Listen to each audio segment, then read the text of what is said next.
casi un tercio de nuestro cuerpo.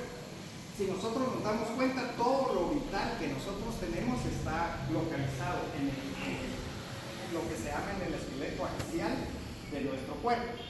Y el tórax comparte con el abdomen la parte central, que es donde está, por decir así, nuestros órganos vitales, que son, como su mismo nombre lo dice, lo que nos hace estar vivos, lo que nos hace tener las funciones normales. ¿Cuál es el sinónimo de alguien estar muerto o estar vivo? Hay mucha gente que dice, bueno, si está en flatline, ¿verdad? Está en línea de asistolia, ella está muerta. Bueno, técnicamente, pero si ustedes se dan cuenta, eso no se aplica, por ejemplo, a un paciente que esté en bomba de electroperfusión, digamos que le estamos operando el corazón y le paramos el corazón para poder hacer la cirugía y una bomba hace el trabajo de corazón y pulmón. Entonces, la definición realmente, según la OMS, es que electrocardiográficamente exista una línea plana, o sea, que nuestro cerebro sea el que no está ya prácticamente con actividad, y eso es lo que se considera ya alguien clínicamente muerto. Y esas son las personas a las que después se pueden llevar para hacer un trasplante de corazón, un trasplante de riñón, para diferentes estructuras que se pueden quitar, porque legalmente esa persona está muerta. Entonces, un paciente que a veces lleguemos y que no tenga signos vitales, eso no quiere decir que el paciente esté muerto en ese momento. Puede ser que el paciente haya entrado en ese momento en una hipovolemia severa, o que haya entrado, digamos, por un neumotórax bilaterales severos, o que tenga neumotórax bilaterales severos, y que eso sea lo que, esa poca perfusión que él tiene, es lo que está haciendo que prácticamente el corazón se haya parado y la respiración. ¿Qué se para primero? ¿La respiración o el corazón? Exacto. Siempre un paciente, cuando ustedes vean a un paciente y vean que se va deteriorando, primero va a ser paro respiratorio y después va a ser paro cardíaco. Y de igual manera, uno generalmente se enfoca cuando está haciendo el RCP en tratar de regresar la frecuencia cardíaca y después ocuparse de la vía aérea. O sea, el orden lógico es tanto para abajo como para arriba. O sea, uno de nada sirve, por ejemplo, que alguien intube y empiece a darle a la ambus y nadie le está dando masaje cardíaco a una sistolia, por ejemplo. Entonces, pero ese paciente, si solo le damos masaje cardíaco, aunque no estemos ventilando, ese paciente sí puede salir, porque estamos usando ese orden. O sea, el orden tiene que ser cronológico porque así es como se comporta el cuerpo. Entonces, de igual manera, nosotros tenemos que afrontar un paciente y tratar de resucitarlo de esa manera. Entonces, para empezar a hablar de trauma de tórax, vamos a hablar de los límites que componen el tórax. Entonces, nosotros tenemos de esta manera nuestro tórax. Tenemos un opérculo superior, que es la apertura superior, y tenemos toda la parte inferior. ¿Qué músculo es el que está acá?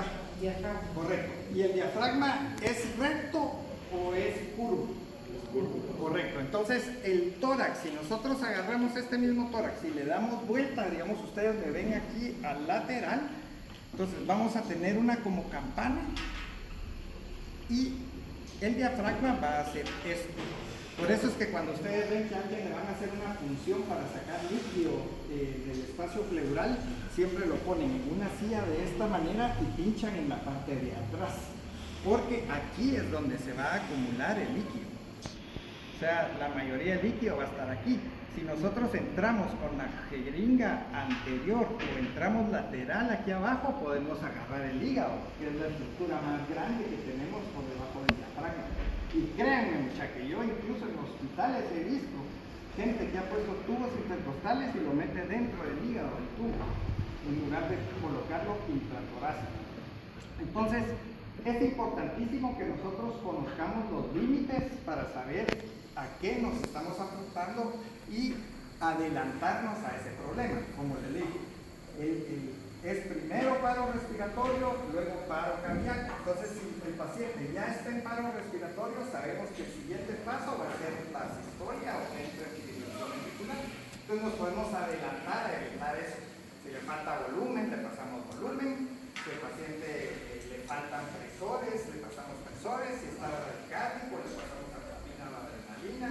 Entonces ya sabemos adelantarnos para que ese evento no suceda y no esperar a que el paciente entre en asistolia para, ahora pongámosle la epinefrina, ahora pongámosle la noradrenalina. O sea, tenemos que pensar siempre, como les digo, qué estamos haciendo ahorita y qué va a pasar. Y esto también es importantísimo para darnos cuenta que el paciente va peor o va mejor en nuestro traslado. Porque muchas veces al paciente se le maneja en el área, ¿verdad? Se canaliza o se le pone una solución y todo. Pero media vez se sube a la ambulancia, todo el mundo va más pendiente del camino y de ir esquivando que realmente de ir monitorizando al paciente. El viernes, por ejemplo, tuvimos un paciente que tenía una fractura del tercio medio del fémur y estaba 8 horas de piloto. E incluso usamos el tractor de fracturas, le pusimos soluciones y le dijimos a Ochoa que se fuera con sirena abierta, lógicamente, pero tratar de mantener un camino estable, no ir timoneando ni metiéndose dentro de hoyos y túmulos, porque lógicamente eso hace que la fractura vaya rozando en sí mismo y eso cause lesión vascular o lesión neurológica o incluso infección. O sea, el roce de la fractura puede causar todavía una complicación más grande. Entonces es importantísimo que nosotros sepamos anticiparnos a qué es lo que vamos a esperar con ese paciente. Entonces, en el tórax, por ejemplo, lo tenemos, si lo vemos anterior, lo tenemos dividido, lo tenemos dividido en 3 segmentos. O sea, eso es visto de vista anterior. Tenemos los 2 pulmones y el mediastino, que es donde vamos a encontrar el corazón con los grandes vasos. Entonces, esta parte, si ustedes se dan cuenta, pues está protegida por el esternón, que es la parte, por decir así, bastante dura para protegernos de impactos frontales con el tórax. Y el corazón, el cuerpo es tan sabio que tiene unos resortes naturales. Los resortes naturales se llaman costillas. La función de las costillas no es nada más otra que funcionar como resorte. Nosotros cuando respiramos hacemos esfuerzo para meter el aire, pero para sacar el aire solo nos relajamos y el aire sale automáticamente. ¿Por qué? Porque el resorte quiere volver a regresar a su posición normal. Entonces esto es importantísimo. Siempre que vamos a tener un paro respiratorio o una lesión torácica, esto es en lo que nos tenemos que enfocar. ¿Cuál de los 2 resortes está trabajando o si ninguno de los 2 resortes está trabajando? Entonces, ¿cómo vengo? Pues quitamos la camisa, vemos al paciente y vemos que el tórax se expanda de los 2 lados y se contraiga. Si vemos que el paciente tiene una contusión del lado izquierdo, por ejemplo, ya sea penetrante o no penetrante, y vemos que ese resorte no se está abriendo y cerrando, que son las costillas, ya automáticamente sospechamos que ahí se perdió la presión negativa y hay un problema en ese campo. Y nos enfocamos a también cerciorarnos de que sí está trabajando, que esté ventilando adecuadamente. ¿Puede alguien vivir con un solo pulmón? Por supuesto, por eso tenemos 2. O sea, puede incluso hasta uno hacer una neumonectomía completa de un lado y parcial del otro, y el paciente todavía puede estar vivo. ¿Por qué les digo esto? Porque esto lo que indica es que el paciente se muere no porque no tenga volumen pulmonar para intercambiar la sangre. Muchos de estos pacientes se mueren por hipovolemia e hipotensión. Eso es lo que mata un trauma de tórax. Es rarísimo que el trauma de tórax lo mate porque el paciente no ventiló. No ventiló porque o se llenó mucho de sangre un lado y luego el otro, y entonces el pulmón ya no tuvo dónde expandirse, o porque hubo algo restrictivo como un neumotórax a tensión, que el aire empezó a escapar aquí hasta que empezó a empujar el corazón y la silueta hacia el otro lado, y en un neumotórax a tensión pues lógicamente se ve el tórax súper irregular. O sea, vemos como esto, digamos que aquí tenemos el esternón y las costillas. Entonces vemos un tórax chiquito de un lado y del otro lado, como les digo, lo que siempre hay que enfocarse es en el, llamémosle resorte para que sea más fácil. Saben que estamos hablando de las costillas. Entonces el resorte natural que tenemos es lo que tenemos que estar viendo. ¿Y dónde se observa mejor este resorte? ¿Dónde podemos ver mejor la expansión? ¿Dónde creen? ¿Anterior, posterior o lateral? Anterior. Exacto, no es anterior, es lateral. ¿Por qué? Porque las costillas tienen dos puntos de anclaje. La costilla se ancla en la columna vertebral en la parte posterior y en el esternón en la parte anterior. Estas áreas no se mueven, pero las costillas se mueven como bisagras. Cada vez que yo respiro, se abren y se cierran, como cuando uno ve las branquias de los pescados. ¿Han visto que se abren y se cierran? Bueno, la branquia se abre más del lado de medio, porque de las dos puntas está agarrada. Igual las costillas están agarradas aquí y agarradas atrás. Y tienen cartílago precisamente para eso, para estarse abriendo, como que fuera una ostra.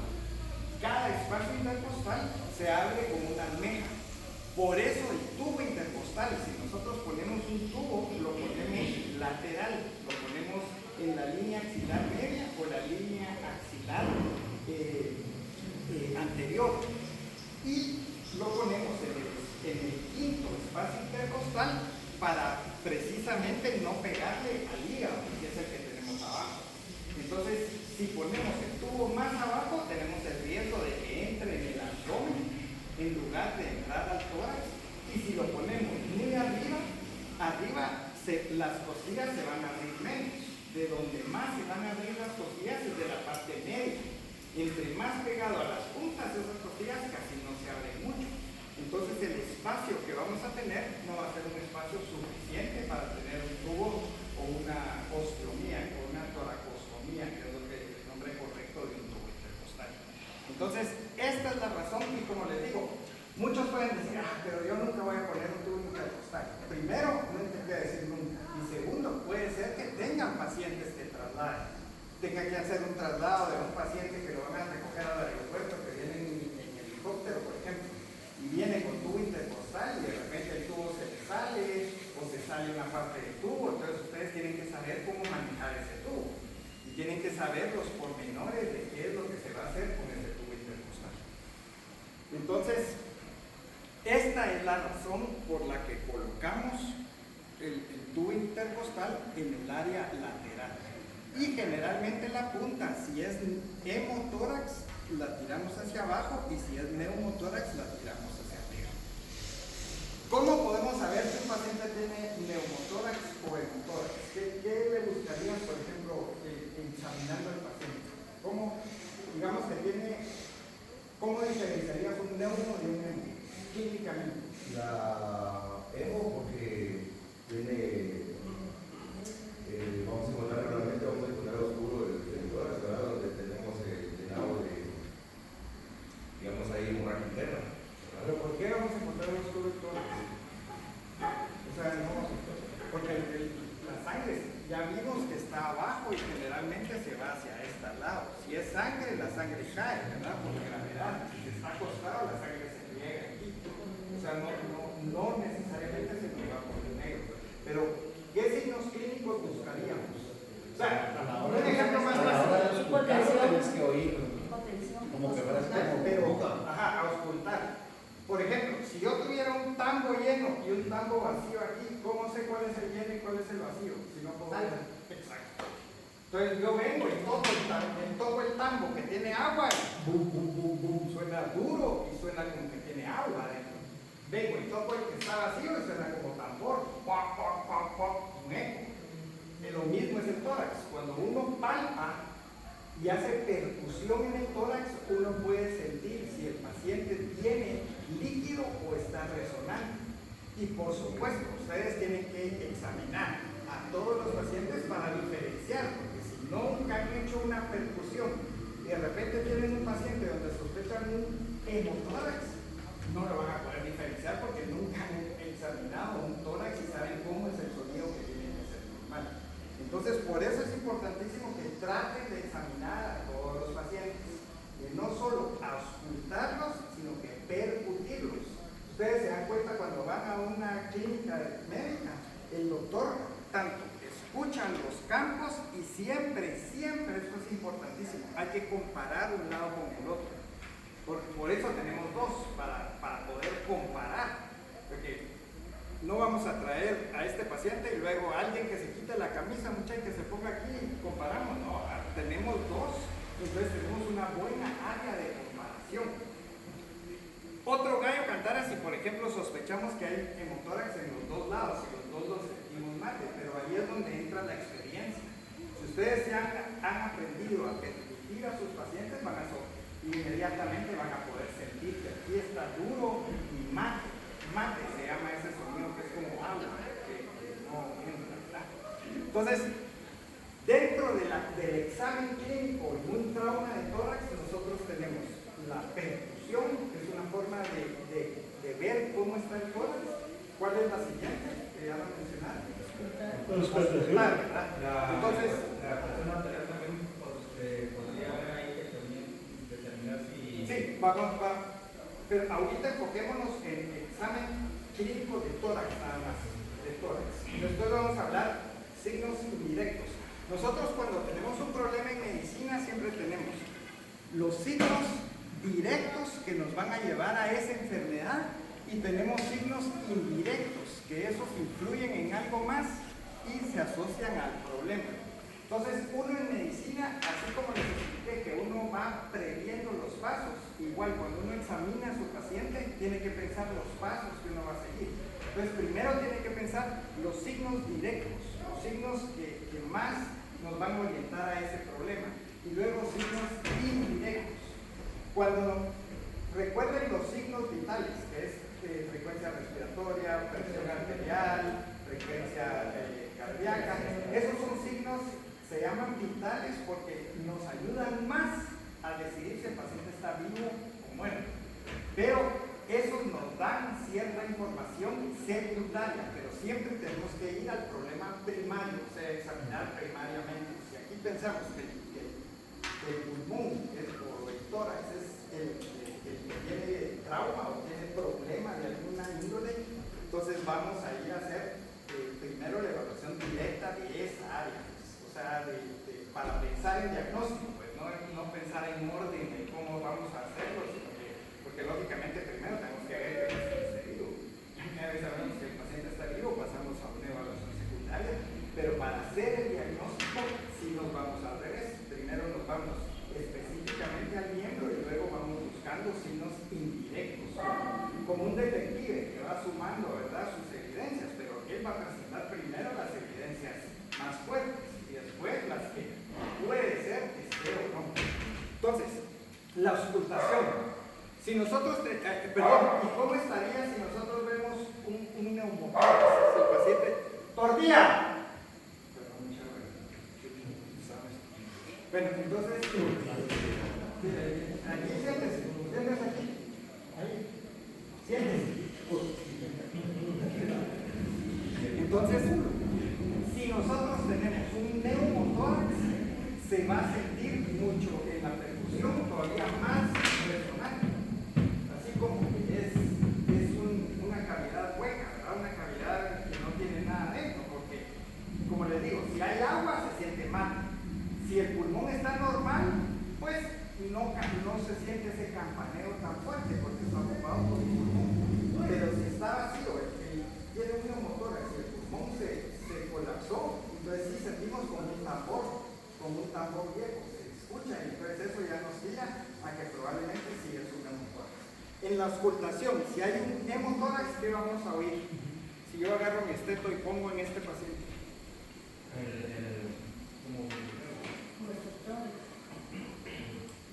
Acuérdense que aquí está lleno de agua y aquí no hay. ¿Qué pasa si yo trato de inflar una vejiga pero el contenedor está lleno de agua? Va a haber vivir. Bueno, no la voy a poder inflar. Hay tanta, digamos, un frasco de café en casa y yo meto meto la vejiga, ¿verdad? Si el frasco de café en casa está vacío, se infla bien. Pero si ese frasco de café en casa lo lleno de agua y trato de inflar la vejiga, probablemente o me va a costar un huevo o no voy a poder. Porque el agua hace esa presión. Entonces lo mismo ocurre con el pulmón. Cuando hay un hemotórax, la sangre no deja que el pulmón se expanda. No importa qué tan fuerte jale el paciente, la sangre está ahí causando una compresión. Entonces, si ausculto un hemotórax, no voy a escuchar absolutamente nada. No se oye signos vitales, es como que se metieran bajo agua.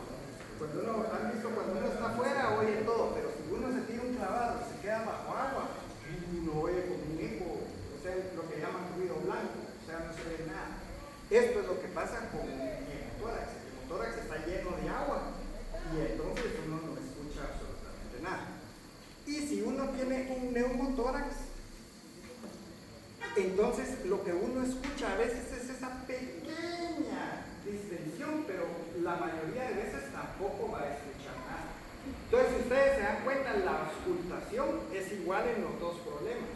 Pero ¿qué es lo que me hace afinar mi diagnóstico? La percusión. Por eso es importante hacer todas las evaluaciones, no solo hacer una. Porque aquí las dos, si las ausculto, en las dos no oigo nada. Pero cuando palpo, ahí sí voy a poder ver la diferencia y hacer la diferencia. Ahora ya busquemos signos indirectos. Bueno, y el otro signo que podemos buscar directamente es que el paciente tenga una saturación baja y esté con taquipnea, lógicamente, ¿verdad? El paciente que tiene ya sea hemo o neumo va a estar queriendo compensar esa falta de oxigenación con el otro pulmón y va a estar en un estado de hiperventilación, ¿verdad? Entonces, esos son los signos directos. Ahora, signos indirectos, como mencionabas, ¿por qué está la presión baja? La pérdida de sangre. Bueno, cambiamos un poquito. ¿Cuánto cc puede uno tener dentro del tórax? O sea, ¿cuánta sangre puede uno acumular ahí? Unos 5 litros. Menos. Sí, generalmente puede fluctuar, ¿verdad? Pero acuérdense que también... 25 calles. La otra cosa que ustedes se tienen que poner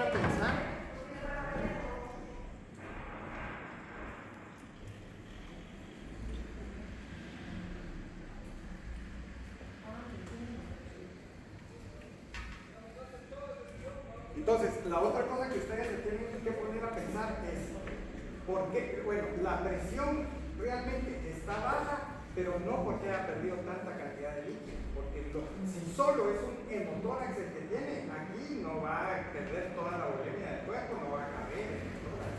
Y además el sangrado al principio va a ser bastante, ¿por qué? Porque el espacio interpleural está bajo presión negativa.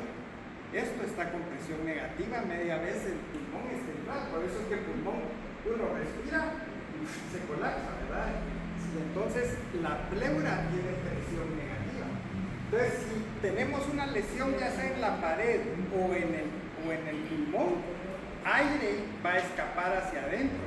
Y si hay algún vasito ahí, entonces la sangre también va a tender a caer a este espacio, porque es como que ustedes ponen si ustedes por ejemplo agarran una jeringa y ponen la jeringa dentro de una palangana pero no le jalan el émbolo, nunca se va a llenar de agua esa jeringa. Pero si ustedes le hacen un poquito a la jeringa para jalar, se llena de agua. Lo mismo ocurre en el tórax está en presión negativa, como si ustedes tuvieran el émbolo jalando. Entonces media vez la presión se equipare con la presión que yo hice para jalar, ahí esa es la cantidad de sangrado que ustedes van a tener nada más en el tórax. O sea, lo que se persigue es que media vez las presiones se equiparen, ya no sigue sangrando más, pues a menos que fuera una arteria importante, pero ese paciente se muere dos chilazos. Pues. Entonces, si sospechamos un hemotórax, por supuesto la presión va a estar baja, pero no es porque haya perdido mucha volemia. La razón por la que la presión va a estar baja es porque se perdió la capacidad negativa dentro del tórax. O sea, esa presión negativa que nosotros tenemos cuando se lesionó ya sea el pulmón o la parte de afuera del tórax, y entró el aire. Entonces aquí, dentro de la cavidad torácica, el pulmón se achiquita, ¿verdad? Porque aquí entró todo el aire y aquí entró la sangre. Entonces, las venas, ¿se acuerdan cuál era la diferencia entre una vena y una arteria?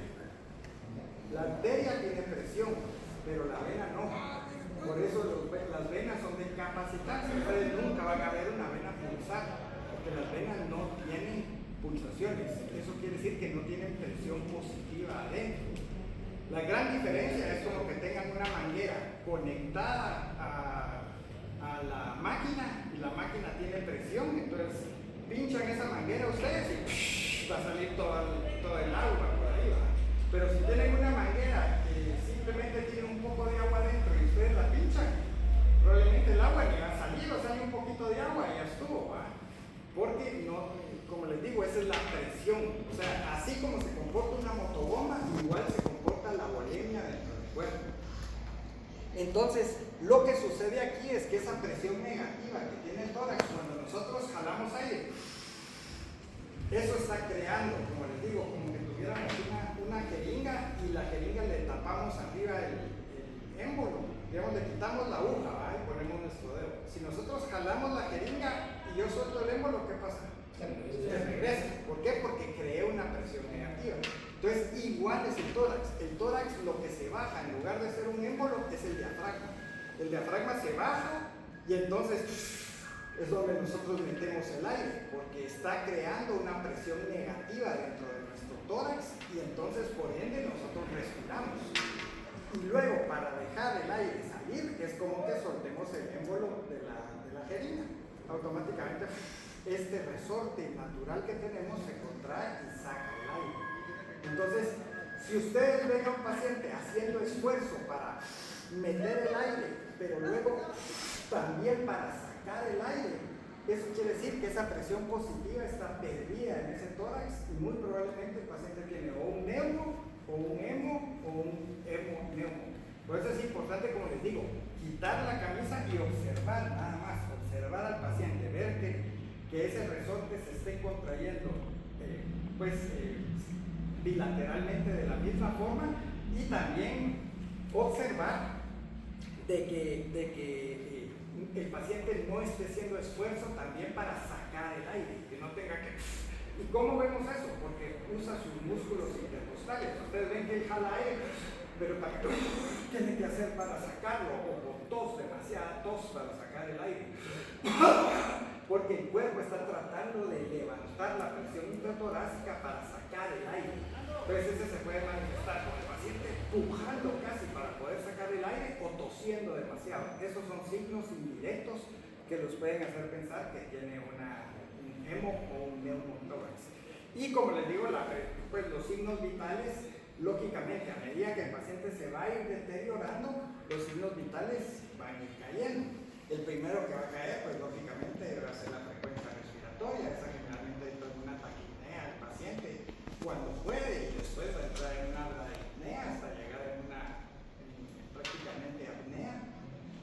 De igual manera, la presión arterial se va a ir para abajo, la frecuencia cardíaca va a tratar de acelerarse para poder enviar más oxígeno al cuerpo, pues, y después ya en una etapa fallida, pues va a caer también la presión arterial, la frecuencia cardíaca, hasta causar un paro cardiorrespiratorio. Pero primero va a caer la respiración, y luego va a caer el corazón. Yo creo que muchachos, parece chiste, pero yo una vez me encontré a alguien que estaba de verdad auscultando, me dijo, vos, ese paciente está en asistolia, no le escucho nada, pero te ponías a observarlo, se miraba que estaba respirando. Entonces, es imposible que tenga un paro cardíaco con una respiración casi que normal. Pues, el paciente lo que pasa es que estaba sedado, sobresedado, sí tenía bradicardia, pero era por medicamentos y no estaba en asistolia. Para estar en asistolia también hubiera entrado en paro cardiorrespiratorio. Y como les digo, ese es el orden, que el cuerpo se deteriora. Doctor, bueno, una pregunta. Fíjate que nosotros el fin de semana tuvimos una persona haría por el dermaforme en el tercer espacio intercostal. La paciente se puso combativa y, digamos, tratamos de oxigenarlo y se quitaba el oxígeno, se le colocó solución y todo, pero eso tiene algo que ver también en Correcto. estaba de forética cuando nosotros la metimos, como y digamos, ya el sangrado solo estaba en la ropa y cabal en donde estaba la herida ya no sangraba. Exacto. Que era lo que estaba mencionando, que ya posiblemente había bajado. Ese paciente que menciona Oscar es muy típico de los pacientes que están en fase inicial de entrar a una falla ventilatoria, porque es como que ustedes se estuvieran ahogando. ¿Qué hace alguien si se está ahogando en la piscina? Chapotea, grita, pelea, si llega el salvavidas le pega, porque él siente que se está ahogando y no siente mejoría. Entonces, lógicamente ese paciente pues hay que tranquilizarlos, y si no a veces se puede tranquilizar, hay que sedarlos pues, para asistirlos con Sí, sí se puede sedar, porque como te digo, ya estás en control y tenés un ambú, o sea, tenés la vía aérea cómo asistirlo en ese momento, ¿verdad? Generalmente, pues se puede dar. Acuérdense que sedación es diferente a poner a alguien completamente inconsciente. O sea, una sedación es que todavía está medio consciente pero relajado, ¿verdad? O sea, entonces ella todavía va a respirar y nosotros la asistimos con el ambú. Pero sí, esa persona se pone, como dice Oscar, porque imagínense que ustedes quieran respirar y no les entra el aire. Uno se pone puro loco, pues, y después lógicamente eso va a ir aumentando el problema respiratorio hasta que caiga inconsciente. Primero va a perder la conciencia también antes de que deje de respirar. Eso también es importante. ¿Por qué? Porque es un sistema de protección que nosotros tenemos en el cuerpo. Igual con alguien que se ahoga, por ejemplo. Alguien que se está ahogando en el agua y ¡boom!, de repente cae desmayado. Pero ustedes lo sacan y le inician CPR y muchas veces rápido regresa ese paciente. De repente tira la bocanada. ¿Por qué? Porque nosotros tenemos un sistema de protección en nuestro cerebro, que si tenemos niveles un poco altos de dióxido de carbono y bajos de oxígeno, nos empieza a dar sueño y nos dormimos. Ustedes se han dado cuenta de gente que se mata a veces en garajes en Estados Unidos, como el garaje está cerrado, se acumula el monóxido de carbono. Entonces a esa gente le empieza a dar sueño, se duerme y queda muerto, pues después ya no hay intercambio gaseoso. Entonces el cuerpo tiene ese sistema de defensa que al principio pues entramos en combatividad y estamos con la adrenalina hasta la chingada, pero de repente empezamos a ya no, nos cansamos. Lógicamente el paciente, eso que dice Oscar, es cuando agarran al paciente fresquito y acaba de pasar el problema. A medida que va pasando el tiempo, ese paciente empieza, al contrario, a deteriorarse y a perder un poco la conciencia. A nosotros nos decía que le dolía y que no le pusiéramos nada y se quitó como 3 veces la mascarilla con reservorio de ahí. Sí, haber sentido que no era suficiente, ¿verdad? Y esos pacientes sí, a veces no queda otra que sedarlos un poco, porque pues el paciente está combativo en ese momento. Y como les digo, ya al momento empieza a estabilizarse. A medida que nosotros lo asistimos, pues empieza a oxigenar. Pero sí, la medida de defensa que tiene nuestro cuerpo es automáticamente dormirse, o sea, perder la conciencia. Dormir es perder la conciencia. Nosotros cuando estamos dormidos no estamos conscientes. Consciente quiere decir que tenemos conocimiento de nuestro medio ambiente. Eso es estar consciente. Por eso siempre dicen consciente, orientado, tiempo, espacio y persona, que son las 3 cosas que nos hacen saber dónde estamos ahorita.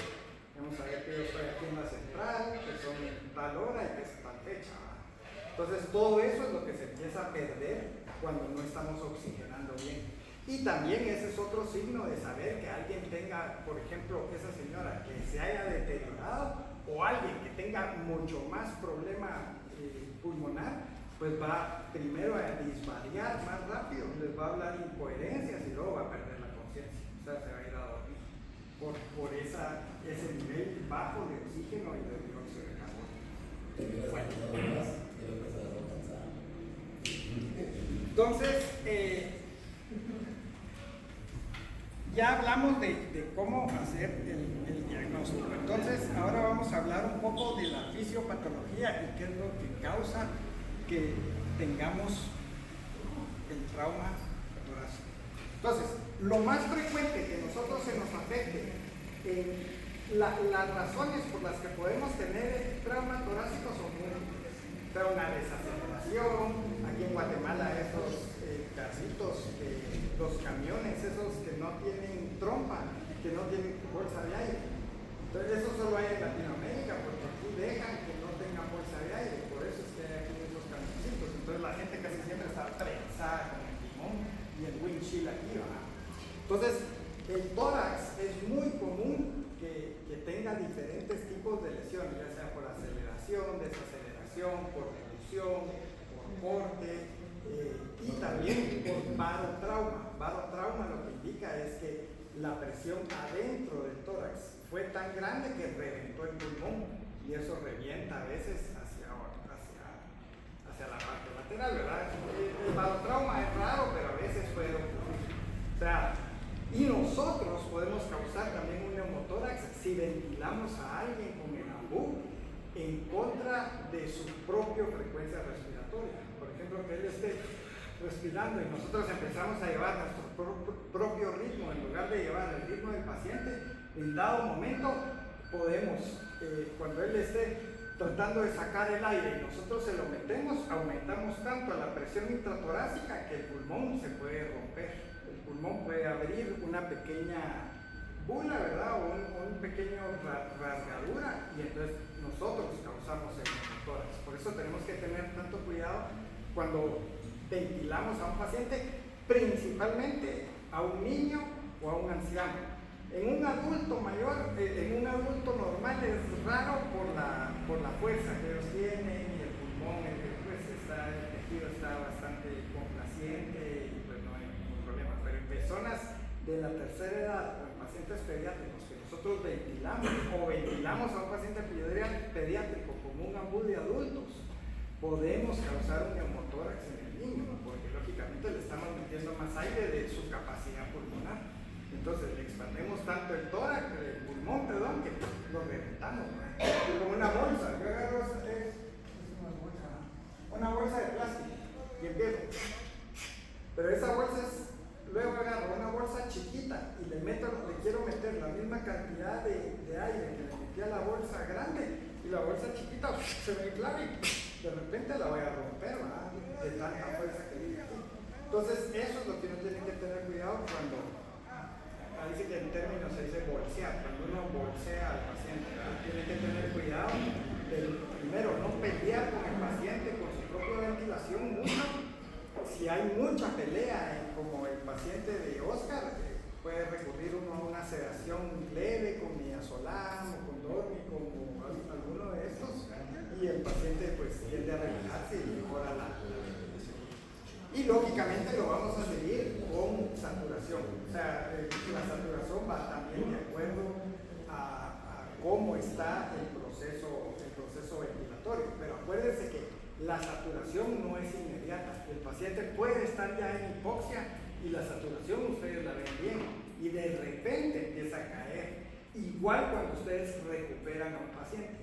No es porque inmediatamente le pongan oxígeno y lo empiecen a bolsear que la saturación va a subir. Tarda un poco porque el corazón tiene que bombear la sangre tiene que pasar por el proceso de oxigenación y entonces eso es una curva que luego se va llenando de oxígeno. Pero no es que inmediatamente, miren muchachos, está desaturado de una vez o no nos está funcionando porque no sube la saturación. Eso es, como les digo, la saturación es un signo indirecto. Nosotros en los hospitales, como sabemos que un paciente está saturado mal, no es como saturador. El saturador solo nos da una idea, pero nosotros sacamos lo que se llaman gases arteriales. Los gases arteriales sí podemos medir directamente cuánto de oxígeno y cuánto de dióxido de carbono tiene ese paciente. Y eso es lo que nosotros usamos para modificar los ventiladores que hay en los hospitales. Entonces, como les digo, a veces, y también pacientes que están muy hipotensos, ustedes van a encontrar que o no les marca el saturador o les da error o les da un dato que no es fidedigno, porque el saturador se basa en la sangre que está llegando hacia los orígenes, pero si el paciente está hipoperfumido, el saturador no va a poder marcar cuánto avanzar. Si en todo caso tuviera que sedar al paciente con diazepam, El diazepam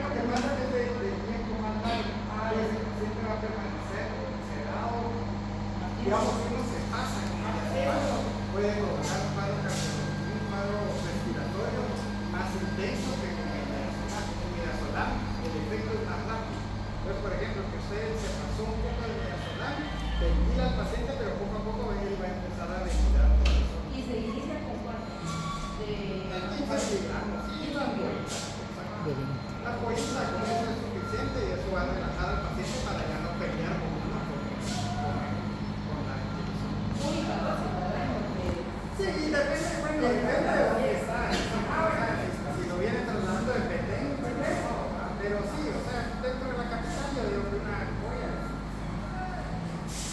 Bueno, entonces, ¿ya se cansaron, muchachos? No. ¿Ya están cansados? No. Vamos a les prometo que ya esto es lo último, ya se lo he tratado.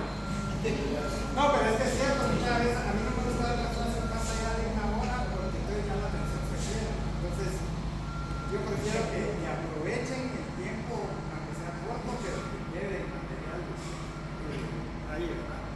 Entonces, ¿qué vamos a hacer para tratar un hemo o un neumotórax?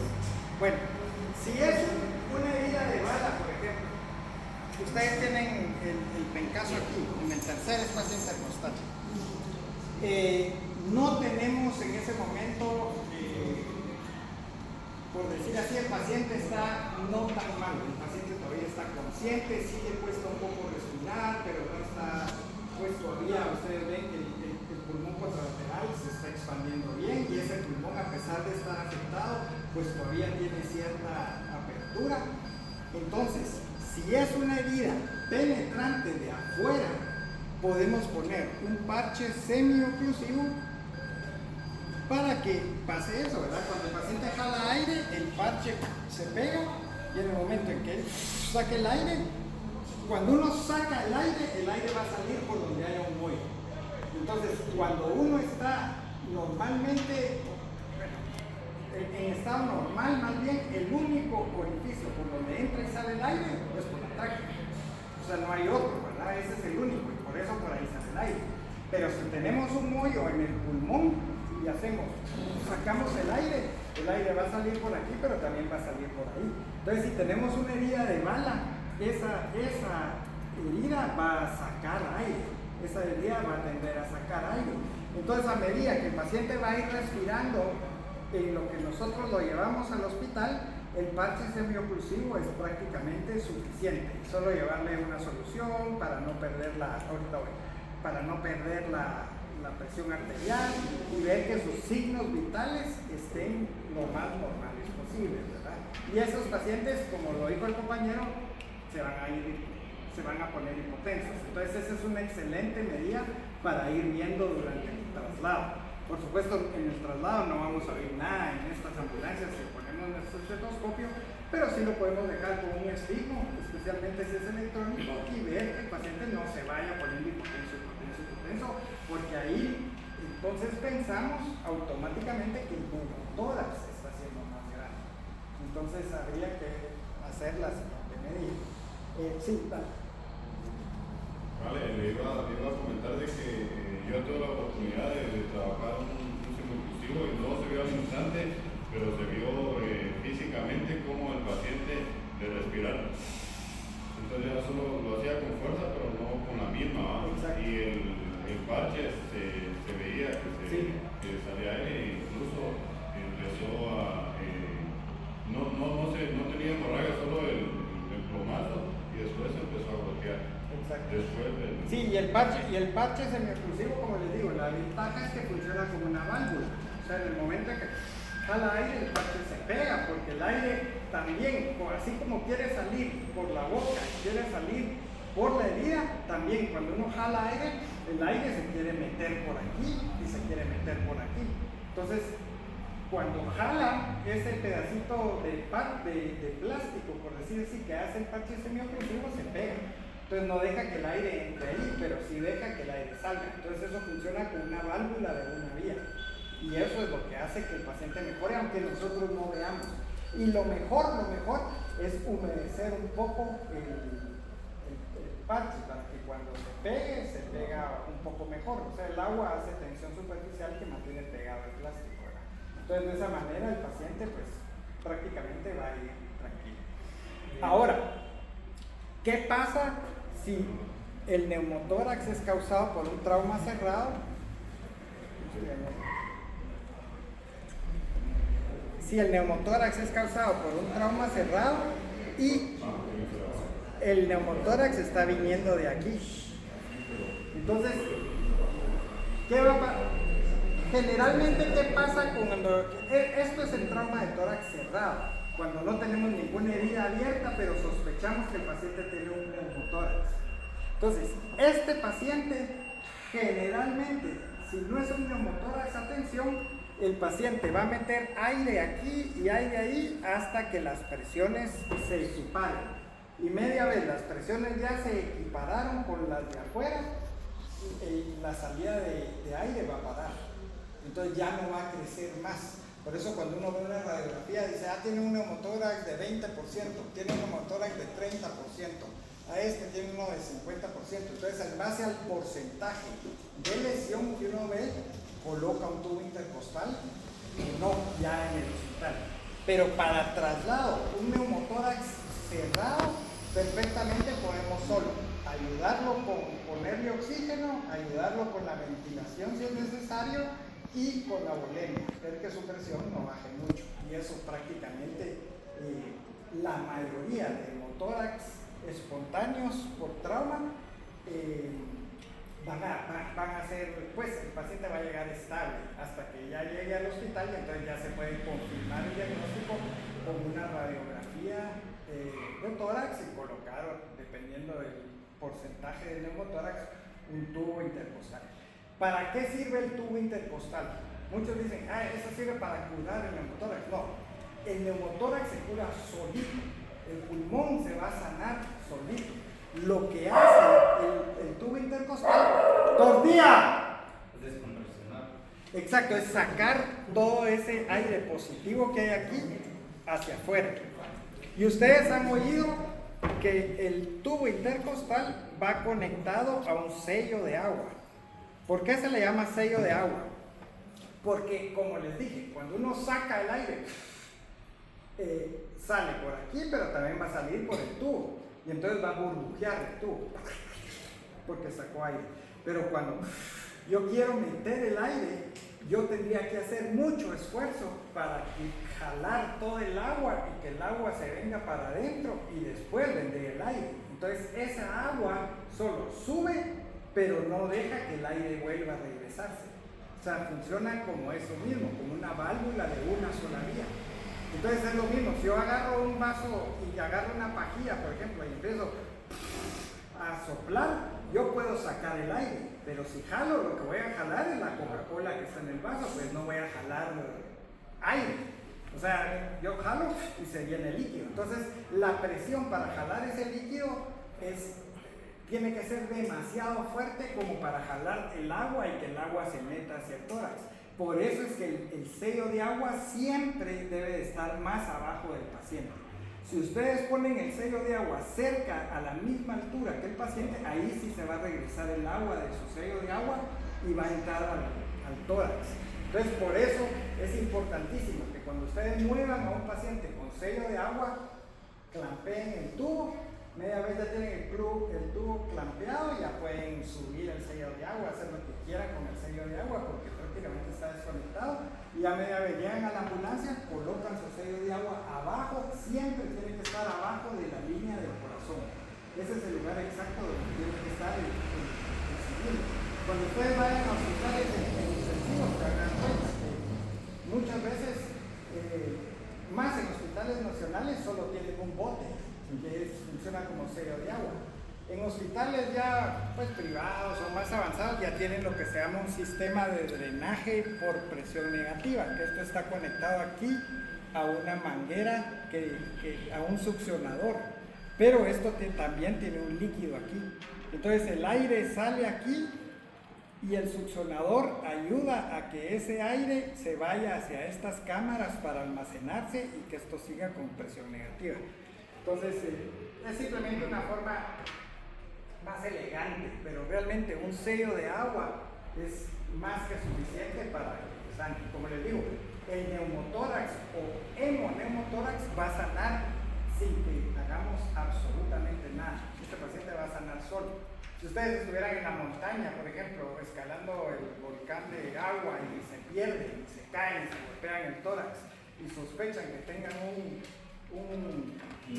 neumotórax, exacto, con que ustedes bajen para, entre más abajo la saturación de oxígeno aumenta, entre más alto la saturación de oxígeno disminuye. Entonces ahí muchas veces con solo bajar el volcán hacia la falda, automáticamente su neumotórax se cura. Y hay gente también que a veces tiene lo que se llama bulas pulmonares, que son pequeñas anormalidades en el pulmón, que son como racimos de uvas que tuvieran que son anomalías, y de repente cuando suben a un avión, por ejemplo, que el avión se presuriza en el aire, ¡pum!, de repente empiezan con dolor en el tórax y que no pueden respirar porque tienen lo que se llama un neumotórax espontáneo. Igual le pasa a los alpinistas. Si ustedes ahorita llaman que hay un forestal ahí arriba del volcán de agua y van al volcán de agua y uno de sus compañeros empieza con demasiada disnea y a no poder respirar bien, lo mejor que hay que hacer con ese paciente es bajarlo, porque al bajarlo entonces ese neumotórax que se causó se va a sanar solito y no va a haber necesidad de asistir. Es un gran error dejarlo arriba y ponerle oxígeno. Este es el peor error que uno puede hacer con este tipo de pacientes. Entonces, como les digo, es solo jugar con las presiones intratorácicas. Y eso es más que todo lo que uno va a manejar. La gran mayoría del trauma de tórax se cura solo. La única razón que nosotros operamos el pulmón es si de entrada, al nomás poner el tubo, nos tira más de 2000 cc, o sea, más de 2 litros que nos dé de hemotórax. Ese paciente sí lo tenemos que llevar a sala de operaciones, abrir y probablemente alguna arteria está sangrando ahí. Porque como les digo, no es normal generalmente cuando el tórax sangra, ya sea de la pared intercostal o de adentro, cuando se equivalen las presiones para el sangrado. Entonces no va a seguir, ¿verdad? Otro de los signos que ustedes deben de buscar con neumotórax es lo que se llama efisema subcutáneo. Cuando nosotros tendemos a tener un pulmón reventado, el aire va a tender a irse arriba. Así como la sangre se va para abajo, el aire se va para arriba y se va hacia estas partes.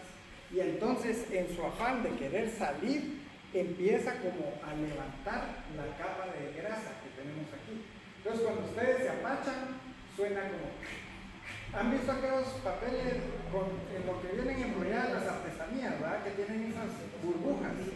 Lo mismo, ustedes palpan al paciente y se siente como que fueran esas pequeñas burbujitas.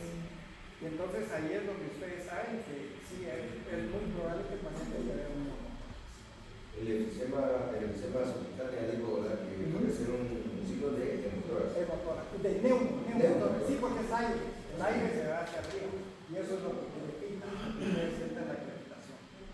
Y también en hemotórax, el área donde ustedes van a percutir más es el área posterior, porque como lo dijo la compañera, el diafragma se va hacia abajo.